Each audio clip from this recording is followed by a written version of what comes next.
Hey, what is going on, everybody? Welcome to Super Lunch Rose Podcast, episode number 132. I am Brendan. UFC Fight Night, Rakic versus Blachowicz, the prelims. Okay, if you were looking for the main card, I covered that in the last video, 131. This one, we're just going over the prelims. I know I probably just lost all my everybody who was watching this, but that's okay. We're going to go over the prelims here, break them down fight by fight, probably not as in-depth as I do on the main cards. Keep this brisk and short. So if you're into that kind of stuff, if you're into this, like you're into even watching the prelims and listening about coverage about the prelims, awesome. Subscribe to the channel because I do this all the time. I do every single UFC fight. I do all, like I'm doing Bellator, PFL, some ONE FC, some of the other more obscure stuff, Eagle FC, that kind of stuff. So I do all those things. Please subscribe to the channel. I'll let you know. And then if you do like the video, like the way I do things, hit the like button. Let me know that you like it. All right. Main fight on the prelims. Okay, Vivian Araujo, Viviani, not Vivian, versus Andrea Lee. So Lee dropped this fight. So oh my goodness, Viviani got the win. Good decision win for her. So in the first round here, Lee dropped her down with a left hook and then landed a head kick that kind of woke her up. So she hit this left hook that Araujo was out. Like she was out. And then as she's falling down, she gets slightly gets back up, and then Lee hits her with a head kick and kind of wakes her up a little bit, and then she goes down again and then started landing some ground and pound. I think if she had taken a step back, she could have had the walk away. She could have had the walk off, either KO or TKO. Hindsight's 20/20, because she didn't get the win, so that's the problem. So in the first round, Viviani had some really good top control and landed some good stuff of her own, but she couldn't outdo that amount of damage that was done by Andrea Lee. So she lost that first round 10-9. But then after that, it was kind of all Araujo. Lee spent the entire second round defending on her back, and that's a loss in that round. And then the third round, more of the same. Lee was doing really stupid shit, and she threw a spinning heel kick that was way too close, and it gave me vibes of Luke Rockhold versus Chris Weidman. She did this, and then Viviani gets the takedown and then sits the rest of the round pretty much on top. 29-28 Viviani. It's hard when you watch that to be like, man, Viviani's so good, because she was fine. She was a good fighter, but it really looked like Lee just kind of gave the fight away. After that first round, when she, I guess, thought she had the win, she kind of just took her foot off the gas and didn't have the same kind of oomph. I don't know. It's hard to say. All right. Anyway, moving on here. Let's move on. Talking about Michael Johnson versus Elon Patrick. So Michael Johnson obviously coming on, not hard times necessarily, but if you look at his record, he ends up getting the win here with the KO finish. But at one point, if you go back in time, okay, Michael Johnson was not necessarily being groomed necessarily, right? But we're talking about a guy who beat Tony Ferguson back in 2012, right? Beat Danny Castillo, if you know. He was a great fighter. Lose to Miles Jury, that's why everybody thought Miles Jury was going to be the next shit. And then Reza Madadi, that was a shit fight. But anyway, he beats Joe Lozon, Gleison Tebow, Melvin Gillard, again, when he was something. And then beats Edson Barboza, all back in a 2-year time frame. And, dude, you really felt like Michael Johnson was going to be the next guy. He was supposed to be, a title contender. And then he got injured, came back for a while. He came back and lost to Beneil Dariush. And then, Nate Diaz was supposed to come out and fuck up Nate Diaz. And Nate Diaz was like, nah, and just made him look like terrible. Then he knocks out Dustin Poirier somehow. Then loses to Khabib, Justin Gaethje, Darren Elkins. Beats Andre Fili, Artem Lobov. Wins the Fili's a good one, but that's when he dropped down in weight. And then gets a win over Artem Lobov, which is a whatever win. Then he loses to Emmett, Stevie Ray, Thiago Moises, and Clay Guida. And now he beats Alan Patrick. So if you were to tell me that Michael Johnson is the next title contender, or he's going to be a champion one day, right now, I'd be like, you're crazy. But it's not out of the realm of possibility. Like, he has the skills to do it. I don't know. It's so weird that he, goes on these. He said he was in a dark place, and maybe he's just one of those fighters who really, it's a mental game for him, because that's what it seems like. Because he has all the skills to be the best fighter in the world at 155. He does. Barring crazy shit. But you tell me, you think Michael Johnson couldn't knock out Charles Oliveira? Come on. Like, of course he could. You think he couldn't beat Tony Ferguson? He has before, and he could again. That's what I'm saying, is like, he matches up pretty well with these guys at the very top of the level. But then when he fought Justin Gaethje, he rocked Gaethje bad and just got finished himself. It's just, I'm glad he's back in the win column. Let's put it that way, because he is a very good fighter, and he's always fun to watch, and it's interesting. He should have won this fight. He did win this fight. I'm glad he won it, and I want to see him moving forward. Let's see if he can get back on track here with a couple more wins and put stuff together for himself, because that was a great performance by him. In that first round, it really depended like how you grade the rocking of the opponent. But as far as I saw, because both guys hit each other hard enough to kind of stumble each other, but as far as my opinion goes, in that first round, Michael Johnson got the better of it. And even if he didn't, he had a little bit of grappling control. So if you want to go even, which is a possibility because, the striking numbers are pretty even here, 11-13. If you want to talk about damage, who did more damage, I said it was about even. And then Johnson had a little bit of control time, 2 minutes of control time. So Michael Johnson wins that round for me. Okay, and then in the second round here, that's when he got the finish.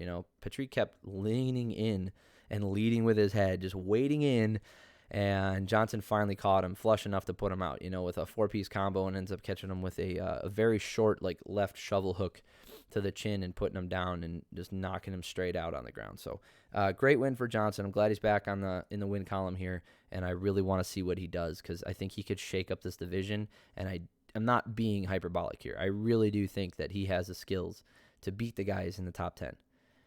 It's just about putting it together. So I don't know if his chin can handle it anymore. Maybe he can't, but I think maybe he's past his prime. Let's put it that way. Okay, Virna Jandirobva versus Jandirobva versus Angela Hill.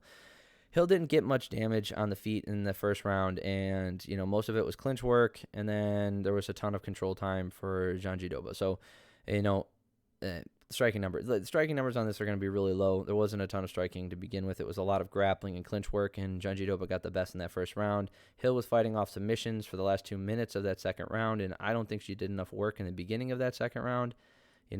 Being ahead on striking numbers 12-6, but that's the thing, is her strikes weren't that damaging, and Jandirobva was going for submissions trying to finish the fight. So the second round I even gave to Virna as well. And then in the third round, when it was on his feet, Angela looked fine. She really did. She looked great, but as usual, she's getting overpowered by a strong fighter and taken down to the ground, and Jandirobva gets the win here. I had it 30-27. So did all three judges. I'm not crazy. Angela Hill, man, you can't fault her for fighting a lot. You can't say she doesn't want to fight. She does. Dude, she just, every time, you're just like, oh, maybe this is the one. She goes on a 3-fight win streak. Actually, it should have been 4. She beat Claudia Gadelha. The Tisha Torres fight, she lost. I don't remember her last fight. I don't remember how close it was. It was a split decision, so yeah, maybe I gave her that one too. But that's what I'm saying. It's like she's always in such close fights where she loses. And it's unfortunate to see that, because she's, like, again, she has all these skills, just can't put it together. And Virna, what do you, dude? Where is she at? She's got to be ranked, right?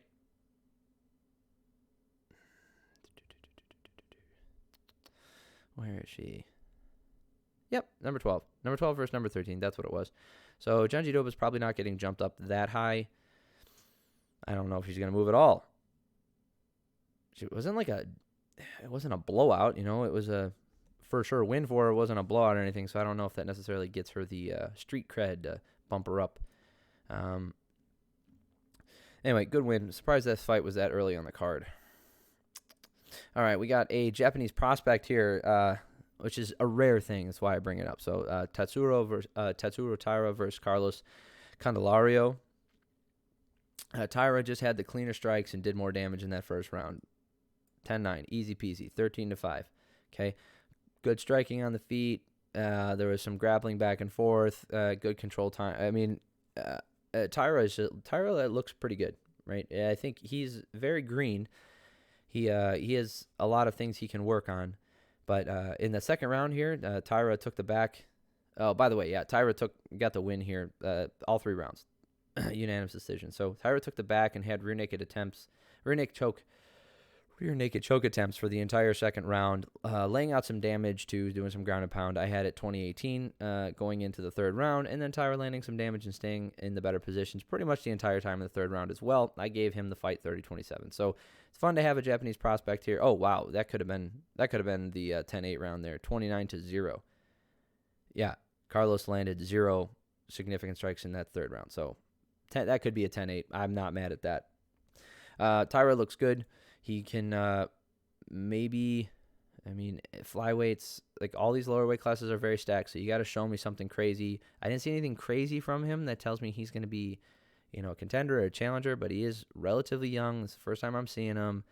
He's only 22 years old. He's undefeated. So anyway, all right, Nick Maximov versus Andre Petrovsky. This is the fight that opened the card. Look at all those striking numbers, 4-1. Okay, we don't look at those anymore. Maximov is one of the Maximov ends up getting submitted. Actually, he got put to sleep, so it's a technical submission. That was due to an anaconda choke that Petrovsky locked in. So Maximov is the wrestling heavy grappler, right? He's a wrestling heavy grappler out of the Diaz brothers camp, right? And he's got that cardio and that same kind of like fuck the world attitude that they have and all that stuff that we like about them. And he came out here. Oh, he was also undefeated before this fight. Not anymore. And he just got caught in this, like, it's hard to take anything from this because it happened a minute into the fight. Petrovsky locking up that submission and getting it so tight that it put Maximov out means maybe Maximov's grappling isn't that good as far as his submission games goes, right? Or maybe that's the thing. If you disrespect someone's striking and get caught by a punch, that can happen. If you disrespect someone's ground game and get caught in like a freak like go-go choke, the one where the knuckles are actually in the esophagus and it creates pressure, or a heel hook or something like that, or you're not paying attention, maybe you can get caught in those things. So maybe that's what happened here. But based off what you saw, he just sat there on the ground and let Andre lock in that anaconda choke. He really did. Like, he just sat there. He was kind of fighting the hands, but he just let him lock it in, rotate into it, and passed out. So I don't know if it was nerves or what it was, but it was weird to see that. Yeah, we breezed through. That was the entire prelim card, guys. Let me know if you guys like this format better. The diehards out there who used to watch my hour-long videos. If you like it when I break these up, is there anything else you want me to cover? Because these prelim videos are relatively short, so I can also cover other things while I cover these. So if there's something else, you got another idea, something else that you guys want to watch, let me know. I could throw those in. I can make a separate video doing whatever that is that we would like. Maybe like a total summary of the weekend, the highlights, something like that. You guys let me know what you're interested in the comments below. I'd really appreciate it. And if you made it through here, I love you. You're the best. And subscribe to the channel because I do so many of these videos. I do at least 2 or 3 of them every single week. And I talk about MMA. I talk about movies sometimes. I talk about TV shows, random crap. But really, it's just focused on MMA. And if you're interested enough to watch a prelim video and make it this far, please subscribe to the channel because I guarantee you'll be interested in everything else I put out. I appreciate it. And if you made it this far and you did like the video, hit the like button. I'd really appreciate it. It means a lot to me. So, if you're waiting for me to go over the main card and you skipped over the intro in this one, that's on the last video that I put out. It's the main card. This one's just the prelims. That's going to be it for me this weekend. So I hope everybody has an amazing week. I hope that you guys all had a great weekend, and I love y'all.